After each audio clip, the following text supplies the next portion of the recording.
So, ayan, paano nga ba umorder sa Foodpanda?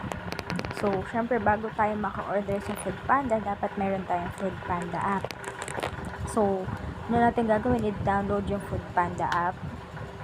Then, syempre, pag may Foodpanda app na tayo, magsa-sign up tayo. So, ako meron na kasi akong Foodpanda app dito. Mas maganda, marami kang email, marami kang accounts, marami kang number, madali kang magkakaroon ng mga promos. Mas maganda yun. Kasi ako, meron akong dalawang email. So, yung isa na open kapag order na ako doon. So, nagamit ko na yung first delivery promo nila.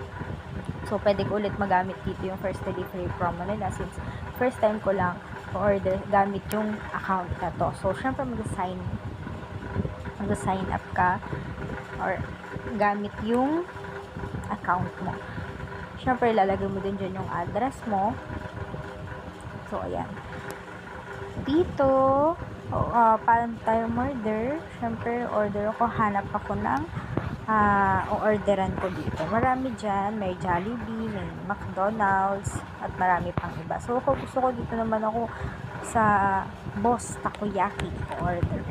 Click natin yan. So, yan. Maganda dito kasi may free deliver siya kapag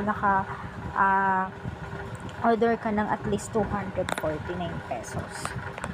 So, ang orderin ko dito, ito. Yan, classic takoyaki. Add natin. Add to cart. Next, ano pa ba? Yan, sandwich. Asan, ito. Sandwich. Balang natin, wala tayong ibang order dyan. Add to cart. So, nakamagkano na tayo? 182. Diba? Dapat maka 249 tayo. Milkshake. Milkshake naman. Yan. Anong flavor kaya choco chip? Belgian choco milkshake. Oreo cookies milkshake. Oreo, Belgian, or choco chip. Dito tayo sa choco chip. Yan. Super large lang. Yan. Gusto ko nata di coco. 25 lang sugar level. Ayan. Next, syempre may mga special instructions dyan. Kapag gusto nyo may special instructions para sa kanila, pwede nyo ilagay dyan. Kasi baka allergy kayo sa ganito, ganyan. Para magtanggal nila. Kung may mga gusto kayong itatanggal. Na like sa sandwich, yung ayaw yung gulay. So, yan. Kapag ito, if this product is not available, remove it from my order or call me. Kasi baka i-deliver nila, ibabawas lang sa order. So, ganun. So, add to cart na natin. Okay, nakamagkano na tayo?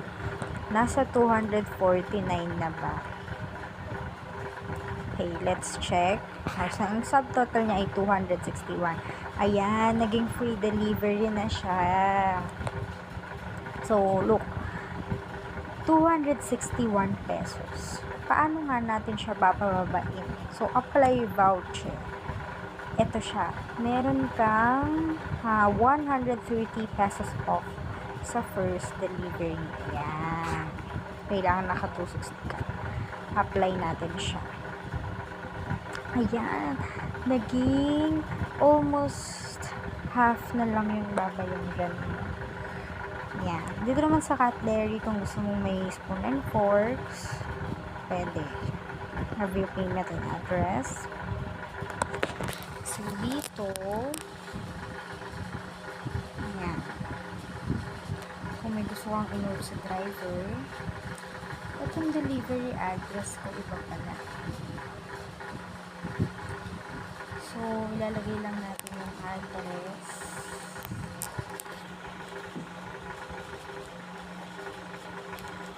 Tapos, ilalagay nyo dyan yung address. Ito kasi sa office ko to kaya Halimbawa, nalagay nyo na yung address dyan. Hindi leave at the door. Ayan, deliver option, 60 to 75 minutes. Kung gusto nyo yung priority, mag-add lang kayo ng 19 pesos. Pwede din schedule yung pag-deliver. Ayan, add payment method. Pwedeng GCash, pwedeng cash, pwede ring card. Ayan, may mga iba't ibang cards sila dyan.